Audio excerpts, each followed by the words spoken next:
first and foremost, again, thanks for having us all here today, and thank you, parents, for supporting your sons and daughters in their quest to further themselves and do well in college.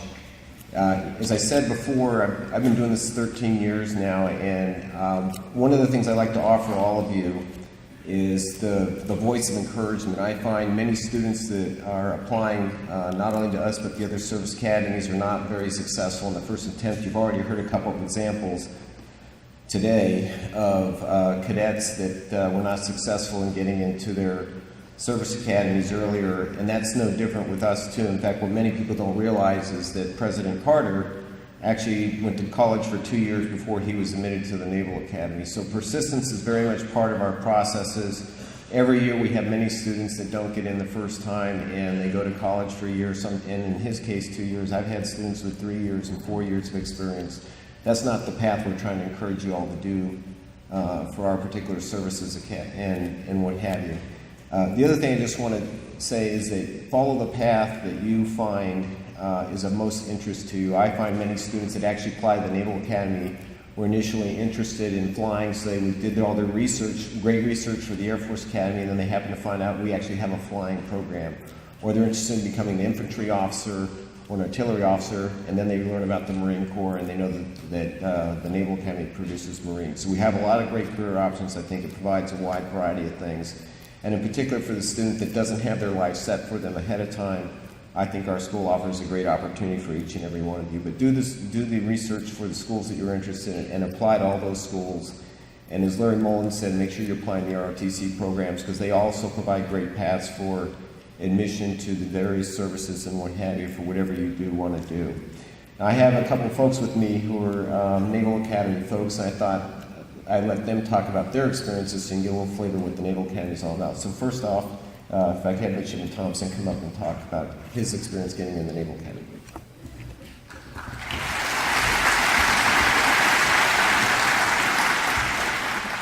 So many good-looking faces out here. I know when I was 16, 17, I was a pimple-faced wreck, and I wasn't bald, so glad to have you guys here. Getting into the academy, one thing that I always harp on is failure is never the end. I know a lot of people who, have not gotten in their first time, their second time, their third time. It's a tough process. I personally was a recruited football player, and I don't want to say it was easy, but my grades took care of themselves, my AP scores took care of themselves. So what I will say is focus on AP scores, SATs, and make sure that those scores are competitive because everybody is the cream of the crop when you're applying for, the service academy. So put yourself at that baseline level and then do something that is special to you that will set you on a higher level. And that'll be it from a service academy standpoint because obviously I don't have the best perspective. One story that I want to tell is when I walked into plebe summer, we had this component, a swimming component. Who in here thinks that they can swim well right now? All right, I did too. I walked in the first day and they told me to swim for 30 minutes. Tread water for 30 minutes rather. And I got through the first 15 minutes. About 16 minutes, they had to take me out of the water because I was drowning. And if nobody knows, swimming is a critical component of the academy infrastructure. So, I had to learn. And it was one of those things that taught me that failure isn't necessarily the end, but it's something that you can move forward from. So I think that's one of the most critical components of the academy and that I've learned from beating Army 14 years in a row. You guys are gonna get it one day. So losing the Air Force once and then beating them this year, beating Barack Obama. There's been a plethora of experiences and you don't learn unless you fail. So I think that each and every one of you young men and women out here in the crowd, learn how to fail first and then success will come as a result. I'm a cyber operations major and I'll tell you straight up that I failed, but through that failure, I've learned so much. Cyber operations is a new major. I think we're the premier academy that has it. And we've had NSA internships. We have had visits with the president, once again. A lot of visits to the president when he goes to Naval Academy. And it's just been an awesome opportunity. And if you're not familiar with the cyber infrastructure and how critical information dominance is, that's something that the Naval Academy is pushing, that the Navy and honestly the military as a whole is. So for each and every one of you to set yourself apart, there's 1,200 people here, computer science, understanding the information infrastructure. That's something that is critical that each and every one of you should look into doing. Engineering, STEM, providing yourselves with those opportunities with that baseline understanding. It will push you forward and make you competitive for the Academy and honestly for the world as we move forward. So thank you for your time. Good luck in your endeavors, and hope to see some of these faces at the Academy in a couple of years. Thank you.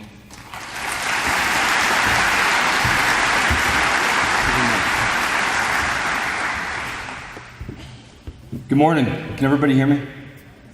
Excellent. Well, I'm going to start off by sharing a largely unknown fact about all Navy SEALs. And that fact is all Navy SEALs love their moms. And I want to take a second to introduce a special lady who's here today who 2 months ago had a stroke, and she's having a terrific, fantastic recovery. And that lady is my mom.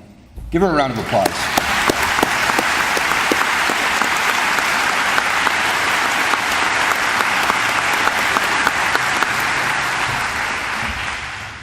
So I was a political science major at the Naval Academy, and I almost did not graduate. I had bad grades, so I'm not going to share with you any of my experiences from the Naval Academy, but rather share with you experiences from my military service, which happened to begin at the Naval Academy. And it's important that you know it was through these experiences afforded to me through the military, it was through these experiences that I met some fantastic people. I witnessed some tremendous things through the workups, deployments, the firefights, and the people that I call friend. And because of those things, in my life, I very much feel just as much a spectator as I do a participant. So I'm going to take just a few minutes and share 3 snapshots from my life, all from the military, friends of mine.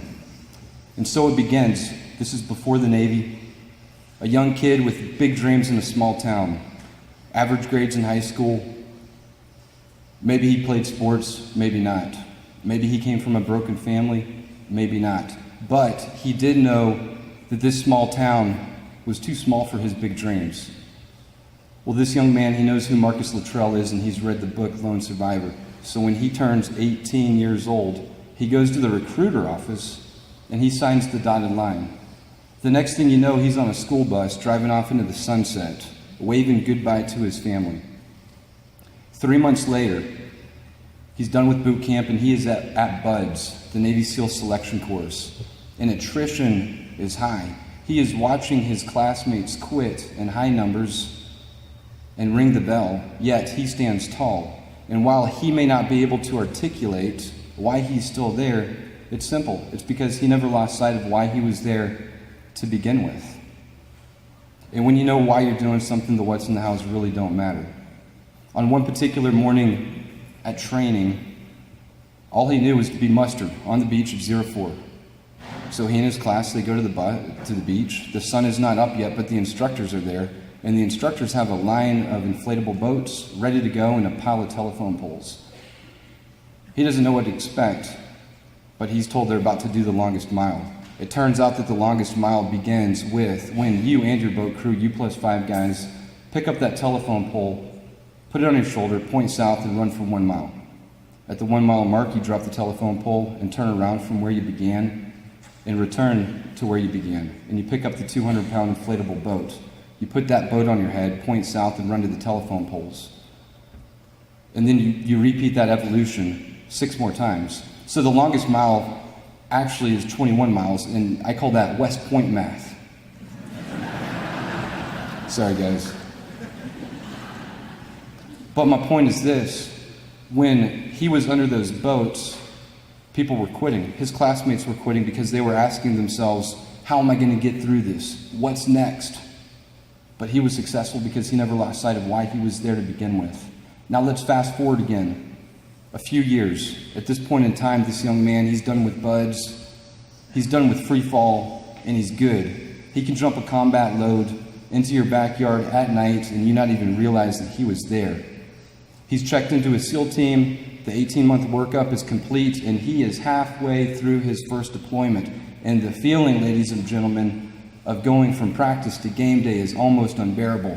They're halfway through deployment. operational tempo is high, they are leaving the wire just about every single night. And when they leave the wire, havoc ensues, because that's just what happens over there.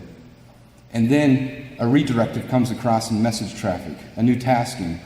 The following morning, he and his platoon are on a helicopter to go take over a FOB, or a forward operating base near the Pakistan border, that just weeks prior had been overrun by Taliban. He doesn't know what to expect. Are there barricaded shooters? Are there IEDs? None of that stuff matters. He gets there and he does his job. But every single night, he asks himself, is there going to be a vehicle-borne IED that rolls through the gates tonight? Why would he wonder that? Well, he wonders that because that's how the FOB was overrun to begin with. But he stays there and he fights for 5 straight weeks. No running water, resupply every other week if he's lucky. Close air support 60 minutes away on a good night. But he's not worried. He knows the what's in the hows will be answered because he's never lost sight of why he was there to begin with. Now let's fast forward again, this time 5 years. He is back in Afghanistan, and he's been there several times between then and now. This time he knows what to expect, but the difference is now he is a team leader, and no longer is he only responsible for just himself. On this one particular night, he is doing something that he absolutely loves called squirter control.